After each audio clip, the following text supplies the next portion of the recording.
네, 안녕하세요. 김용욱입니다. 벌써 2023년이 밝았습니다. 네, IT 트렌드 2023으로 찾아뵙게 되었습니다. 자, 매년 우리가 IT 트렌드 얘기를 하고 있는데요. IT 트렌드 2022, 2021 이렇게 계속 봤지만 주로 이제 참조하는 자료가 가트너 그룹에서 나오는 자료들인데요. 그런 자료들을 보다 보면 뭔가 그럴싸한 단어들, 뭔가 미래지향적인 단어들을 모아놓긴 했는데 제대로 와닿지 않는 그런 경우들이 많았어요. 그래서 제일 먼저 IT 트렌드 23을 보기 전에 먼저 작년 IT 트렌드가 얼마나 실현되었는가 그것부터 먼저 한번 살펴보도록 하겠습니다. 자, 작년에 정리되어 있는 자료들을 보면 제일 먼저 나왔던 게 바로 ESG 경영입니다. ESG라고 하면 environment, 다음에 social, 그리고 governance 이런 단어들을 다 합쳐 놓은 거죠. 그래서 환경이라든지 경영 구조 여러 가지들의 지표들을 가지고 그 기업들을 판단하게 된다라고 얘기를 했습니다. 제일 먼저 와닿는 키워드가 바로 환경이라고 볼 수가 있는데요. 이 환경과 관련돼 있어서 많은 기업들이 RE100이라고 해서 이제 친환경 에너지만 사용하겠다, 재생 가능한 에너지만 사용하겠다, 이런 얘기들을 계속해서 했었습니다. 자, 우리나라 기업들도 제가 알고 있기로는 거의 20개 가까운 기업들이 거기에 가입돼 있고요. 그리고 마이크로소프트, 테슬라, 그리고 애플 많은 기업들이 여기에 가입을 했었습니다. 자, 그런데 지금처럼만 꾸준히 잘해 나가면 될 줄 알았는데 여기에 찬물을 끼얹는 사건이 생겼죠. 러시아 우크라이나 전쟁이 바로 발발했습니다. 이 전쟁 때문에 모든 게 다 망가졌어요. 에너지 수급도 망가졌고요. 금리라든지 원자재 가격도 급등하게 되었죠. 덕분에 ESG 경영은 한 발 후퇴한 느낌이 들어요. 요즘에 환경이 중요하다라고 하지만 환경보다 더 중요한 단어가 있었죠. 그게 바로 각자 도생입니다. 작년에는 정말 이 각자 도생의 단어가 정말로 와닿았어요. 그래서 각 기업들이 어떻게 하면 나는 살아남아야 돼 라고 얘기를 하고 있었습니다. 이게 사실 코로나가 끝나면 모든 게 다 잘 될 거라고 생각을 하고 코로나를 이겨내는 데만 집중을 하고 있었는데, 그리고 정말 잘 되면 거룩하게 ESG 경영도 하고 여러 가지도 하고 싶었는데 생각만큼 안 되고 있었다. 이게 정말 큰 문제였던 것 같습니다. 자, 두 번째로 봤던 작년의 IT 트렌드 중에 하나가 바로 최적화되어 있는 데이터와 데이터 프라이버시 이런 것들이 있었습니다. 우리나라에서는 이 데이터를 어떻게 하면 프라이버시 문제를 잘 피해가면서 이 데이터를 최적화해서 새로운 사업을 만들어 볼까 라고 해서 나온 게 바로 마이데이터 사업이었죠. 근데 이 마이데이터 사업 아직까지는 시행한 지 얼마 되지도 않고요. 그리고 또 사업자도 몇 개 안 됩니다. 덕분에 이 마이데이터를 어떻게 활용할까 이제 뭔가 시도를 하는 것들을 많이 볼 수가 있어요. 주로 이렇게 시도를 하는 데들은 주로 이제 금융권에서 많이 시도를 하고 있는데요. 금융권에서는 내 정보 그리고 다른 사람의 정보 이런 것들을 이제 잘 모아서 비식별화시키고 이 정보들을 가지고 마이데이터 사업을 할 수 있게끔 그렇게 했습니다. 그래서 가장 쉬운 방법 중에 하나는 내 통장 계좌들, 내 카드 계좌들 이런 것들 쭉 모아서 가계부도 자동으로 쓰고요. 그다음에 내 자산 관리도 해주고 내 지출 구조도 분석해서 새로운 보험이나 새로운 금융 상품을 추천해 주는 것까지 하려고 했었는데 지금 관련되어 있는 앱들을 하나 둘 깔아보면 뭔가 연결이 되긴 되는데 완전히 연결이 되지도 않고요. 그리고 또 충분히 연결이 되지 않아서 한 반쯤만 실현되는 그런 느낌입니다. 자, 세 번째는 이제 플랫폼 서비스의 UX 경쟁력이라는 주제가 있었죠. 자, 보통 이런 플랫폼들의 서비스, 단적인 예로 우리가 배달앱을 보게 되면 배달앱이 전에는 그냥 출발했다라는 정보만 나오고요. 그 다음에 몇 분쯤 뒤에 도착할 거다라고 얘기를 하는데 최근에 이렇게 배달시켜 보면 오토바이가 어디까지 오고 있는지 이렇게 눈으로 보이죠. 그렇죠? 그런 것들을 통해서 상호 신뢰도 갖고요. 사람들이 어디까지 오는가를 바로바로 확인할 수 있는 좀 더 많은 정보를 볼 수 있는 그런 부분들이 완성이 됐습니다. 자, 문제는 뭐냐면 바로 이 카카오 클라우드 쪽에서 화재가 일어나면서 한꺼번에 모든 서비스가 다 중단돼 버린 그런 문제가 생겼죠. 문제는 뭐냐면 이런 플랫폼 사업자들이 서비스들을 서로 연결하기 가장 쉽게 하기 위해서 한 군데 데이터 센터에다가 몰아놨다는 게 가장 큰 문제입니다. 이 서비스들을 어느 정도 분산을 시켰거나 아니면 이 서비스를 지원하는 인프라를 이중화 시켰거나 서비스에 대한 화재라든지 여러 가지 문제로부터 이제 페일오버를 할 수 있는 뭐 DR을 구축했거나 뭐 여러 가지 방법들을 구축할 수도 있었는데 이때까지 너무 안일하게 생각을 했던 거죠. 보통 이 사용자의 경험이라는 건 UI 하나 개선하고요, 눈에 오토바이 나타나고 이런 것들도 중요한 사용자들의 경험을 개선하는 노력이라고 할 수가 있겠지만, 무엇보다도 신뢰를 가지고 안정적으로 서비스를 할 수 있는 것, 이거야말로 UX 경쟁력이지 않을까라는 생각이 듭니다. 자, 네 번째 같은 경우에는, 작년 같은 경우에는 이 인플루언서 AI 휴먼의 활약이 생각보다 많이 돋보였던 그런 한 해였던 것 같습니다. 시중에도 지금도 굉장히 많은 이 인플루언서들이 나오고 있는데요. 이 인플루언서들이 실제로 요즘에 수익도 내고 있고요, 또 많은 군데서 활용되고 있습니다. 여기에 이제 약간의 딜레마는 있어요. 왜냐하면 이게 너무 사람하고 똑같아지면, 사람은 기본적으로 자기하고 비슷한 것들을 좋아하는 경향이 있고요, 또 일반적으로 모든 것을 의인화시켜서 보려고 합니다. 그래서 사람들이 보통 얘기할 때, 물건을 가르칠 때도 왜 얘는 참 똑똑한 것 같아요, 이런 식으로 의인화시켜서 얘기하는 그런 경향들이 있는데요. 근데 문제는 뭐냐면, 사람같이 생긴 것들을 좋아하고 의인화하게 좋아하는 사람들도 사람하고 너무 똑같아지면 또 거기에 대한 거부 반응을 일으키는 또 묘한 심리적인 면이 있다고 해요. 그래서 이 디지털 인플루언서, AI 휴먼 같은 경우에는 어디까지 사람하고 닮아 있어야 되나, 그리고 어디까지 사람을 흉내내야 사람들이 거부 반응이 없을까. 그렇다고 해서 메타버스에서 볼 수 있는 그런 투박한 아바타를 좋아하는 건 또 아니에요. 참 사람이 정말 힘든 존재인 것 같습니다. 자, 그래서 AI 휴먼 같은 경우에는 최근에는 좀 더 실제감을 주고 캐릭터를 강화시키기 위해서 이런 현실 영상에다가 아바타를 입히는 등 점점 더 강화시켜 나가는 것들을 볼 수가 있는데요. 자, 이런 부분들은 2023년에도 계속해서 새로운 성과들을 만들어내지 않을까라는 생각을 합니다. 자, 이 다섯 번째 같은 경우에는 초자동화라고 하는 부분입니다. 초자동화, 하이퍼 오토메이션의 시대의 도래. 자, 전에 보면은 뭔가 자동화 이런 얘기들 나오면 뭐 RPA 이런 단어들이 있었어요. 로봇 오토메이션 뭐 이런 얘기들이 있었어요. 근데 그 RPA라는 것들도 약간의 허상도 있었고요. 그리고 또 자동화 하다 보면 꼭 한두 군데서 막혀서 제대로 된 자동화를 못하는 경우들도 생긴다는 겁니다. 근데 최근에 보면은 이런 자동화 툴들이 AI가 들어갔어요. 그래서 전에 같으면은 어떤 위치라든지 버튼이라든지 이런 것들이 중요한 정보들이었다면, 지금은 어떤 패턴이라든지 어떤 컨텐츠에 따라서 알아서 판단하는 그런 자동화의 시대로 들어가고 있다는 겁니다. 제가 작년에 디지털 전환 교육을 모 대기업과 같이 했던 적이 있었는데요. 그 대기업 내에서는 개발자들이 아니라 일반 사용자들이 이미 어떤 도구들을 가지고 자동화를 하기 시작을 했었습니다. 그리고 현업 사용자들이 자기가 필요한 부분들을 조금씩 자동화를 했더니 즉각적인 성과로 나왔다는 거죠.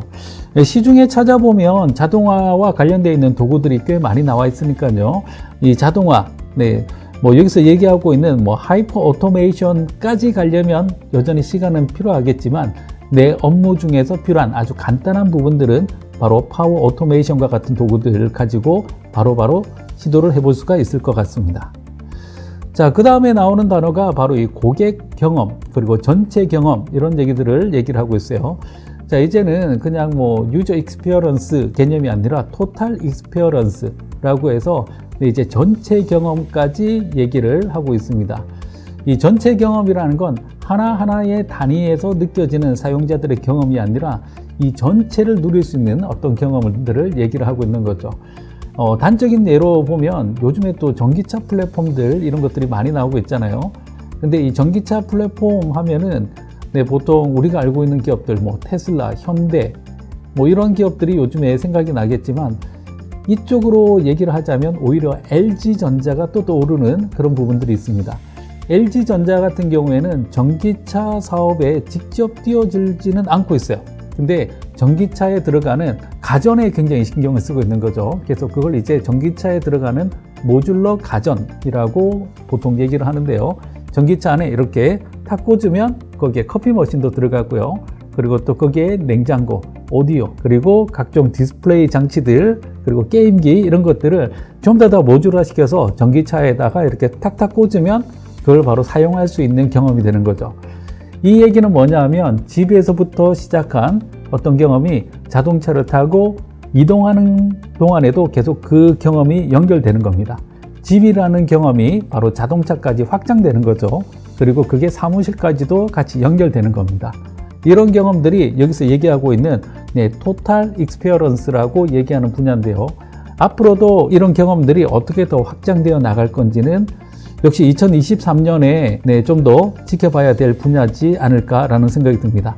자, 그리고 나서 또 그 다음에 봐야 되는 게 이제 하이브리드 업무 환경과 비즈니스 전략 이런 키워드가 있었는데요. 작년까지는 그래도 잘 먹혔던 것 같아요. 그래서 뭐 반은 재택근무, 반은 회사에 나와서 일을 한다든지 아니면 또 매주 금요일마다 뭐 쉬게 해준다든지 아니면 무조건 재택근무를 한다든지 뭐 여러 가지들로 회사에서는 신경을 썼던 것 같습니다.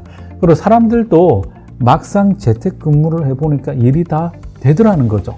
일이 다 됐어요. 그리고 또 너무 편한 거예요. 그래서 이제는 회사에 나오라고 하면 사표를 내는 사람들까지 있을 정도로 하이브리드 업무 환경에 사람들이 적응을 하고 있지만 회사로서는 그게 업무 효율로는 별로 안 좋다고 생각을 하는 것 같아요. 그래서 지금 보면 이제 전면 출근 그리고 이제 필요할 때 필요한 만큼만 재택으로 회사 분위기가 많이 바뀌어가고 있습니다. 그래서 작년에는 먹혔는데 2023년에는 맞지 않을 것 같다는 그런 느낌이 들기 시작합니다. 자, 8번째 주제는 언택트를 넘어서 실제감 테크 이런 얘기들을 하고 있는데요. 일단은 뭐 이런 얘기들을 할 때 보통 많이 언급되는 주제들이 그런 것들이 있어요. 뭐 VR 그리고 뭐 메타버스 이런 얘기들이 나오는데요. 이 두 개의 키워드에 대해서는 저는 상당히 지금 당장 지금 현실로 봤을 때는 다소 비관적이다라고 얘기를 할 수가 있습니다.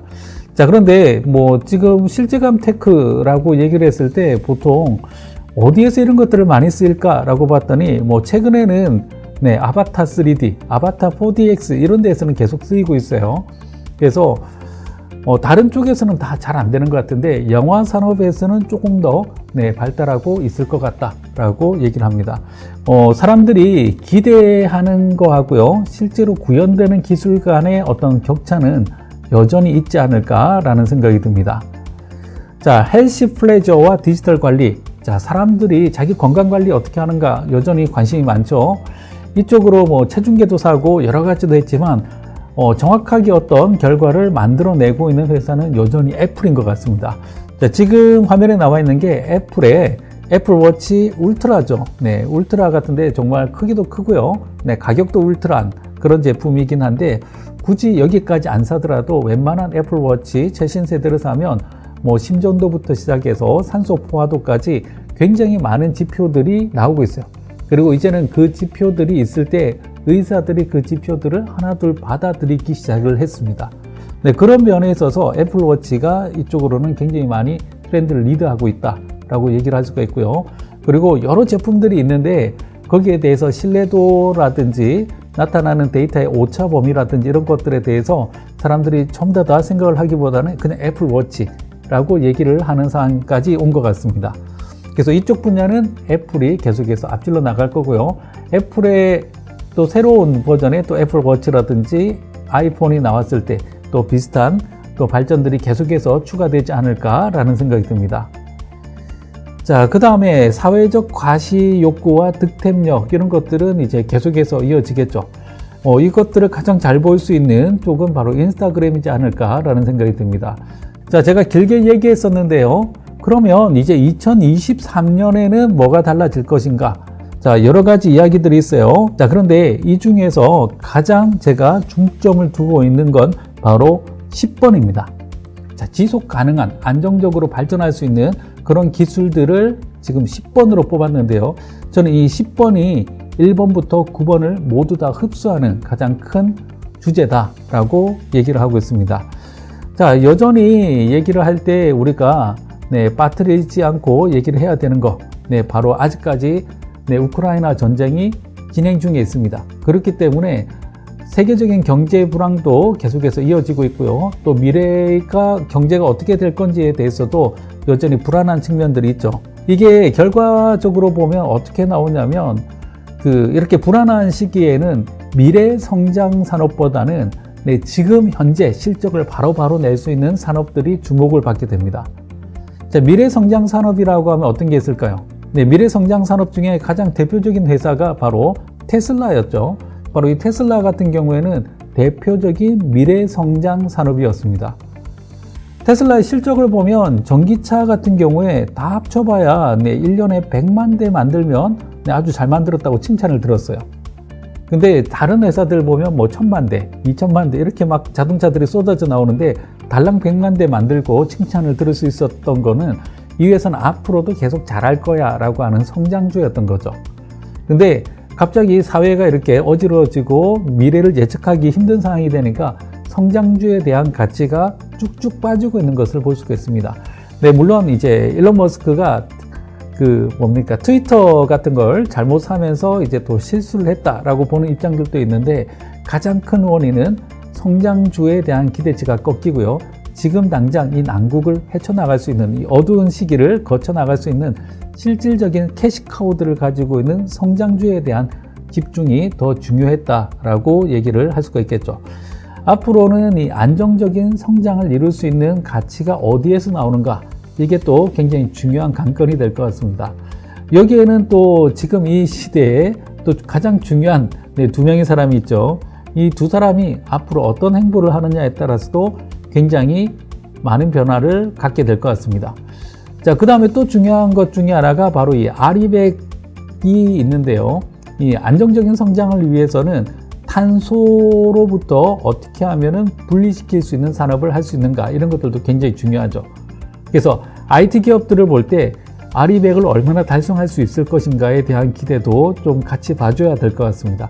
단순히 이건 선언만으로 되는 건 아니고요. 네, 전기 사정 이런 것까지 같이 봐야 되는데 아리백 안에는 원자력은 포함되지 않습니다. 네, 물론 이제 포함된다고 주장하는 사람들도 있는데 그건 핵 폐기물을 안정적으로 저장할 수 있는 저장고까지 다 있는 상태에서 인정이 되는 거고요. 사실상 원자력은 인정이 안 된다라고 보시면 될 것 같습니다. 자, 그러면 올해는 어떤 걸 봐야 될까요? 올해는 상대적으로 경제가 많이 힘들기 때문에 성장하는 기업보다는 지금 당장 실적을 내는 기업, 그리고 지금 실적을 고도화시킬 수 있는 그런 기업들이 트렌드를 주도할 것으로 보입니다. 여기에는 여전히 유효한 키워드는 바로 AI라고 할 수가 있는데요. 이 AI를 통해서 기존의 실적들을 다듬고, 그리고 고객의 경험을 좀 더 개선하고, 그리고 또 새로운 서비스를 창출하는 그런 기업들이 앞으로도 계속 성장할 수 있지 않을까라는 생각이 듭니다.